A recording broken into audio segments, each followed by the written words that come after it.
Good morning students. Shri Agrasen PG college की digital क्लासों में आपका फिर एक बार स्वागत है। और ये बीएससी पार्ट फर्स्ट ईयर में हम पहले जो पढ़ाई कर रहे थे, जो हमारी स्टडी चल रही थी हमारी, बहुत ही एरोमेटिसिटी और हक्कल के रूल के बारे में हमने थोड़ा बहुत अध्ययन किया था। बेसिकली ये चीज़ें हमें 5 मिनट में पढ़ने को मिल जाएंगी। आज हम जो चर्चा करने वाले हैं वो चर्चा है हमारा हाइपर कॉन्जुगेशन या अति संयुग्मन के टॉपिक पर हम स्टडी करने वाले हैं। होता क्या है, अति संयुग्मन कार्बन और हाइड्रोजन के बिटवीन सिंगल बॉन्ड होता है जिसे सिग्मा बॉन्ड बोलते हैं। इस सिग्मा बॉन्ड में सिग्मा इलेक्ट्रॉन्स उपस्थित होते हैं और सिग्मा इलेक्ट्रॉन उपस्थित होते हैं। इसके द्वारा जो अनुनाद उत्पन्न होता है, सिग्मा इलेक्ट्रॉन द्वारा जो अनुनाद उत्पन्न होता है कार्बन और हाइड्रोजन सिंगल बॉन्ड में, उससे क्या बोलते हैं, अति संयुग्मन या हाइपर कंजुगेशन कहा जाता है। तो अति संयुग्मन की जो डेफिनेशन है, वहाँ पर सिग्मा इलेक्ट्रॉन द्वारा जो प्रोड्यूस किया गया रेजोनेंस है, उसके द्वारा जो उत्पन्न रेजोनेंस है, उसे हम हाइपर कंजुगेशन बोलते हैं।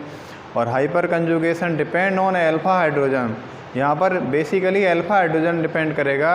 और हाइपर कंजुगेशन क्या होगा, इसके अकॉर्डिंग किसी व्यवस्था के संयुग्मन में यदि कोई अल्फा हाइड्रोजन एटम उपस्थित है, अल्फा हाइड्रोजन एटम उपस्थित है, तो वह अपने बॉन्ड इलेक्ट्रॉन द्वारा अणु में अनुनाद उत्पन्न करता है। अपने बंद इलेक्ट्रॉन द्वारा अणु में क्या करेगा, रेजोनेंस उत्पन्न करेगा।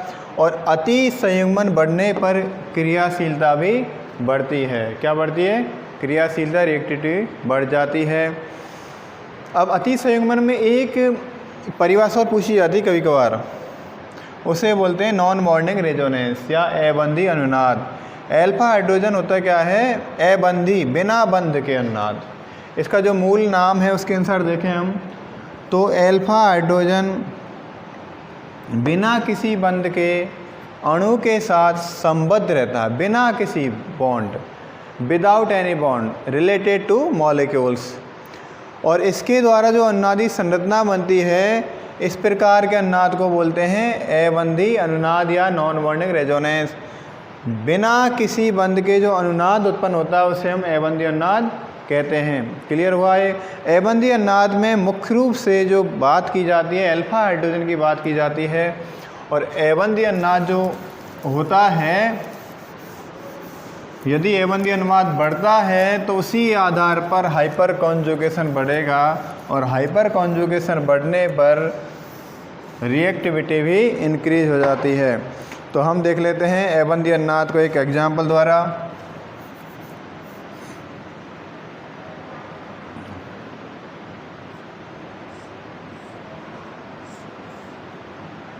ये कोई बेंजीन रिंग है, बेंजीन रिंग से कोई कार्बन जुड़ा हुआ है। इस कार्बन से कोई हाइड्रोजन जुड़ी हुई है। ये कार्बन अल्फा कार्बन है और अल्फा कार्बन जुड़ी हुई हाइड्रोजन अल्फा हाइड्रोजन कहलाएगी। ध्यान देना, अल्फा कार्बन से बॉन्डेड जो हाइड्रोजन है उसे हम अल्फा हाइड्रोजन कहते हैं। और अल्फा हाइड्रोजन के कारण ही यहाँ पर अबंधी अनुनाद प्रोड्यूस होता है। और अब देख लेते हैं इसे हम, देखिए C और H के बिटवीन जो सिग्मा बॉन्ड है, यही तो डेफिनेशन में करवाया था। कार्बन और हाइड्रोजन बिटवीन जो सिग्मा बॉन्ड है, उसके द्वारा जो अनुनाद उत्पन्न होता है उसे क्या बोलते हैं, उसे हम अति संयुग्मन कहते हैं। तो कार्बन और हाइड्रोजन के बिटवीन देखो, ये बॉन्ड इलेक्ट्रॉन, यहाँ पर कार्बन और हाइड्रोजन के जो बॉन्ड थे, एक बॉन्ड है यहाँ पर सिग्मा बॉन्ड है, वो किधर चल जाएगा, यहाँ पर जा रहा है और यहाँ से फिर ये इधर जाएगा। दैट में रेजोनेंस हो रहा है। अगली स्थिति में क्या हो जाएगा, C। अब गौर करना, कार्बन पर पॉजिटिव आ चुका, बट इस कार्बन हाइड्रोजन पर पॉजिटिव आ चुका है and carbon convert into double bond. और यहाँ पर क्या है, एक नेगेटिव चार्ज यहाँ पर आ गया और यहाँ पर ये डबल बॉन्ड डबल। देखने वाली बात कौन सी, यहाँ पर गौर करने वाली बात एक है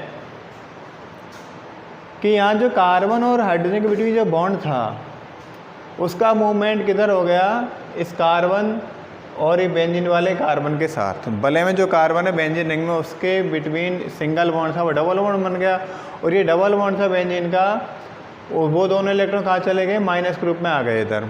ठीक है, ये हुआ।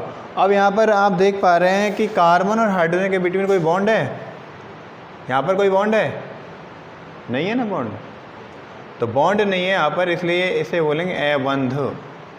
क्या बोलेंगे, बिना बंध का, फिर भी रिलेटेड है, बिना बंध का फिर भी रिलेटेड है, तो इसे अबंधी बोलेंगे। और इसके द्वारा जो अनुनाद उत्पन्न होगा उसे बोलेंगे अबंधी अनुनाद या नॉन बॉन्डिंग रेजोनेंस से हम बोलते हैं। अब देखिए इसके बाद ये प्रक्रिया चालू हो गई, यहाँ से ये इधर और यहाँ से ये पैरा कंडीशन पर। अगली स्थिति में क्या हो जाएगा, नेक्स्ट स्ट्रक्चर, ये जो नेगेटिव वाला चार्ज है वो डबल बॉन्ड में, एक्चुअल में क्या होता है, जो एक बंध के जो दो इलेक्ट्रॉन होते हैं वो दोनों इलेक्ट्रॉन का मूवमेंट या प्रतिस्थापन पूरे सिर वाला घुमावदार तीर करता है। किधर करता है, जिधर उसका नुकीला सिरा होता है। किधर से करता है, जिधर उसकी पूंछ होती है उधर से। तो यहाँ पर इसका नुकीला सिरा किधर है, इसका नुकीला सिरा किधर है, इस तरफ था, तो ये बॉन्ड टूटा और इस तरफ आगे दोनों इलेक्ट्रॉन, 2 इलेक्ट्रॉन 1 बॉन्ड। ध्यान रखना 2 इलेक्ट्रॉन 1 बॉन्ड। पूरे सिर वाला घुमावदार तीर क्या करा यहाँ से, इसने माइनस लाया, क्योंकि पूरा लॉन पेयर इधर आ चुका है, और इधर से फिर एक बॉन्ड, एक पेयर भी इधर आ जाएगा। ये बंद में 2 इलेक्ट्रॉन है उसे पेयर बोलेंगे, इलेक्ट्रॉन पेयर इधर आ जाएगा और किस ग्रुप में चल जाएगा, माइनस ग्रुप में, राइट। और ये डबल बॉन्ड इधर रह गया इधर। इधर देखो आप, कार्बन के पास ये हाइड्रोजन बिना बॉन्ड के साथ दे रही है, पता है, ये हाइड्रोजन जुड़ी तो है लेकिन बिना बंध के। कभी कभी क्या होता है, जो गवर्नमेंट बनती है ना उसमें वो सपोर्ट किया जाता है, समर्थन, तो कहा जाता है भाई हम सरकार में नहीं रहेंगे, बाहर से समर्थन देते रहेंगे, सरकार गिराएंगे नहीं, बाहर से समर्थन देते रहेंगे। आपके घर को बर्बाद कर देंगे लेकिन हम आपके घर में रहेंगे नहीं, बिना बंध के। तो बिना बंध के ये चल रहा है हाइड्रोजन का अनुनाद। तो इसी तरह से इधर देखो, फिर ये प्रक्रिया इधर चालू हो जाएगी और फिर ये ऑर्थो कंडीशन पर आ जाएगा। आप देख पाएंगे इस स्ट्रक्चर में डबल बॉन्ड और ये माइनस वाला चार्ज है, इधर किस ग्रुप में हो जाएगा कन्वर्ट, डबल बॉन्ड के रूप में, और यहाँ माइनस आ जाएगा। और यहाँ पर सी के साथ हाइड्रोजन किस तरह जुड़ी हुई है, नॉन बॉन्डिंग के साथ, बिना बंध के साथ निभा रही है हाइड्रोजन ये। उसके बाद वही प्रक्रिया, और यहाँ से, अरे यार मैंने ये लगाना भूल गया, माफ़ करना, ये डबल बॉन्ड पुनः इधर आ जाएगा और जो स्ट्रक्चर बन जाएगी अगली, वो अगली स्ट्रक्चर पहली स्ट्रक्चर के समरूप होगी। ध्यान देना, अनुनाद क्या होता है, what do you mean resonance. देखिए 1 2 3 4 5, 1 2 3 4 एंड 5 और 1 में से कोई सी भी एक हम सेलेक्ट कर लेते हैं, दोनों को हम काउंट नहीं करते रेजोनेंस स्ट्रक्चर में। अनुनाद के बारे में मुझे एक कविता याद आ रही है, सुना दूँ, आप चाहो तो सुना दूँ। देखो गौर करना, अनुनाद में कार्बन और हाइड्रोजन वाला जो बॉन्ड है उसके दिमाग में आया, चलो बैठे बैठे बहुत दिन हो गए, लॉकडाउन चल रहा है, घूमे आए, आज हम घूमने जा रहे हैं, बेंजीन की पूरी स्ट्रक्चर देखेंगे। घूमते घामते कभी ऑर्थो पर आए, कभी पैरा पर आए, कभी दोबारा ऑर्थो पर आए, फिर अपने घर को आ गए। आपने स्मॉल क्लासेज में एक कविता पढ़ी होगी, एक चिड़िया के बच्चे 4, घर से निकले पंख पसार, पूरब से पश्चिम को आए, उत्तर से दक्षिण को धाए, और लौट लाट फिर घर को आए, और माता को ये वचन सुनाया घूम लिया हमने जग सारा और अपना घर है सबसे प्यारा। दोबारा एक कार्बन और हाइड्रोजन के पास इलेक्ट्रॉन आ गए हैं, बॉन्ड आ गया पूरा कि हम सारा जग देख के आए, हमारा घर सबसे प्रिय है। तो ये अन्नाद का पूरा सार मैंने बता दिया है, बाकी में थोड़ा बहुत क्लास में हो जाता है। तो यहाँ पर किसके कारण हुआ अन्नाद? ये अल्फा हाइड्रोजन, राइट। देखना अल्फा हाइड्रोजन के कारण ये अन्नाद हुआ है, बिना किसी बंध के अणु के साथ संबंध रहता है। तो ये अनुनाद अल्फा हाइड्रोजन के बिना हुआ है।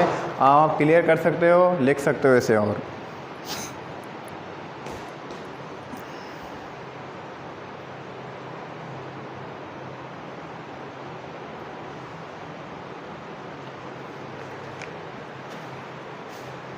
हाँ जी, लिख लिया।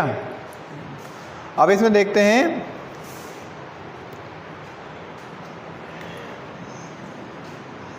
अल्फा हाइड्रोजन बढ़ने पर अल्फा हाइड्रोजन बढ़ने पर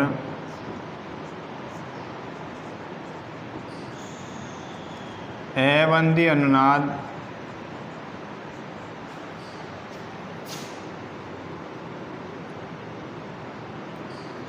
संरचना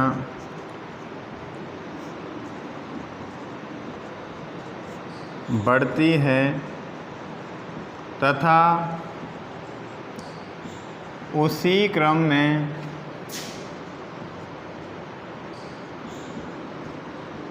अति संयुग्मन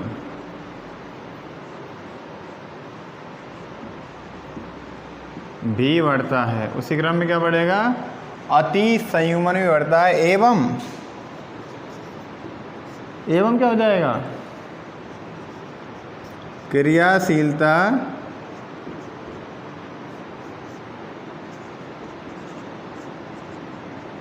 बढ़ जाती है। ध्यान देना, इसको हम नॉर्मली किस तरह लिख सकते हैं? अल्फा हाइड्रोजन बढ़ने पर अबंधी अनुनाद संरचना बढ़ती है तथा उसी क्रम में अति संयुग्मन भी बढ़ जाता है एवं क्रियाशीलता बढ़ जाती है। तो इसको लिख सकते हैं हम अल्फा हाइड्रोजन इंक्रीज। क्लियर हो गया? अल्फा हाइड्रोजन बढ़ेगा, इंक्रीज, तो नॉन बॉन्डिंग रिजोनेंस बढ़ेगा।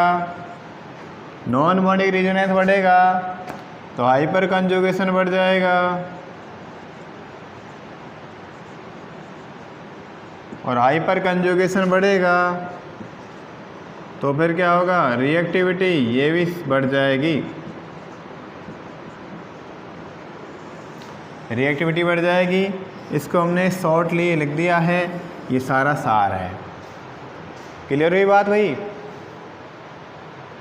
अल्फा हाइड्रोजन बढ़ने पर अबंधी अनुनाद बढ़ता है और हाइपर कंजुगेशन भी बढ़ जाएगा। और अल्फा हाइड्रोजन के कारण जितनी अल्फा हाइड्रोजन होंगी अबंधी अनुनाद उतना ही ज़्यादा होगा। और ये पूरा फैक्टर किस पर डिपेंड करेगा? क्रियाशीलता, रिएक्टिविटी उसकी उसी क्रम में बढ़ जाएगी। अब इसकी बात हम देख लेते हैं एक एग्जाम्पल द्वारा। एक एग्जाम्पल, ये क्लियर है सबका? ठीक है भाई।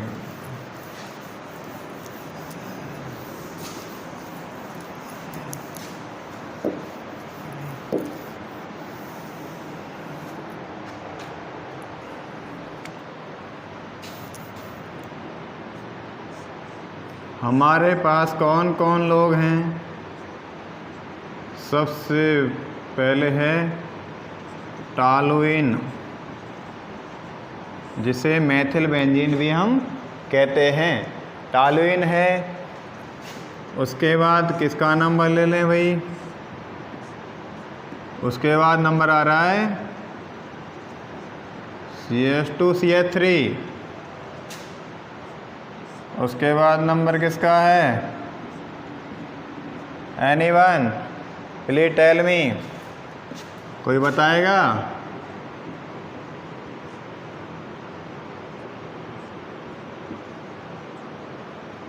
CH3। इसके बाद हम नंबर ले लेते हैं। ये कौन है? All are organic compounds.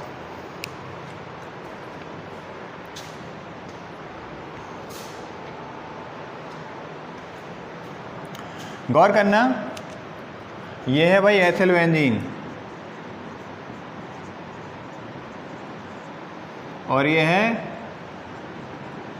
Isopropyl benzene और ये है 3 डिग्री ब्यूटिल बेंजीन। क्लियर हुई बात।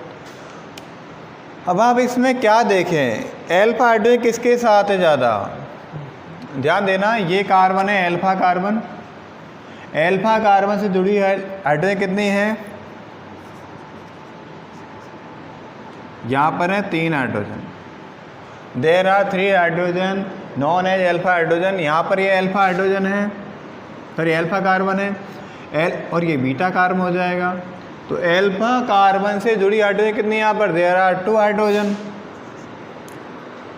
यहाँ पर एल्फा कार्बन ये है और ये दोनों कार्बन बीटा कार्बन कहलाएंगे। तो एल्फा कार्बन जुड़ी हाइड्रोजन एक हाइड्रोजन है, ओनली 1, और ये एक हाइड्रोजन एल्फा हाइड्रोजन। और यहाँ पर 3 डिग्री ब्यूटिल बेंजीन में क्या है, एक एल्फा कार्बन तो है बट कोई भी यहाँ पर एल्फा हाइड्रोजन नहीं है, एल्फा हाइड्रोजन 0। हम क्या लिख रहे हैं भाई, एल्फा हाइड्रोजन बढ़ेगा तो नॉन बॉन्डिंग रिजोनेंस बढ़ेगा और नॉन बॉन्डिंग रिजोनेंस बढ़ेगा तो हाइपर कंजुगेशन या अति सेगमेंट बढ़ जाएगा और क्रियाशीलता बढ़ जाएगी। अब इसमें क्या है, एल्फा हाइड्रोजन यहाँ पर ज़्यादा है, यहाँ पर कम, यहाँ पर कम, यहाँ पर 0 है ही नहीं है, एब्सेंट है, एल्फा हाइड्रोजन एब्सेंट है। तो रिएक्टिविटी किधर बढ़ेगी,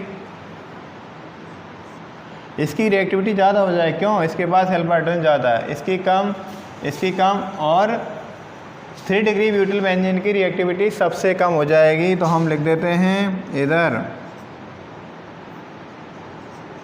क्या लिखेंगे, बता सकता है कोई, डिक्रीजिंग ऑर्डर ऑफ रिएक्टिविटी, क्रियाशीलता का घटता क्रम, किधर से किधर, toluene most reactive than 3 degree butyl benzene. और टॉलुइन कुल मिलाकर सभी चारों जो कंपाउंड्स दिए गए हैं ऑर्गेनिक कंपाउंड्स हैं, इनमें सबसे ज़्यादा रिएक्टिव कौन होगा, वो टॉलुइन होगा। तो ये टॉलुइन की reactivity depend on alpha hydrogen and alpha hydrogen के ऊपर निर्भर करता है hyper conjugation and hyper conjugation depend करता है रिएक्टिविटी। तो आज हमने जो लेसन देखा है, सॉरी टॉपिक देखा है, वो था हमारा hyper conjugation and non bonding resonance. Non bonding resonance बिना किसी बंध के अनुनाद होता है, हाइपर कंजुगेशन होता है कार्बन हाइड्रोजन के बिटवीन जो सिग्मा बॉन्ड होता है उसके द्वारा जो रेजोनेंस प्रोड्यूस होता है उसे हम हाइपर कंजुगेशन बोलते हैं। कैसा लगा आज का जो हमारा ये टॉपिक, बहुत बढ़िया लगा होगा। आप घर पर अच्छे ढंग से इसको एक बार और देख लें और क्लियर करते रहें। चलो मिलते हैं अगले वीडियो में, अगली क्लास में। तब तक लिए आप खुश रहें, अच्छे रहें, स्वस्थ रहें, मुस्कुराते रहें। Thank you very much, all the best.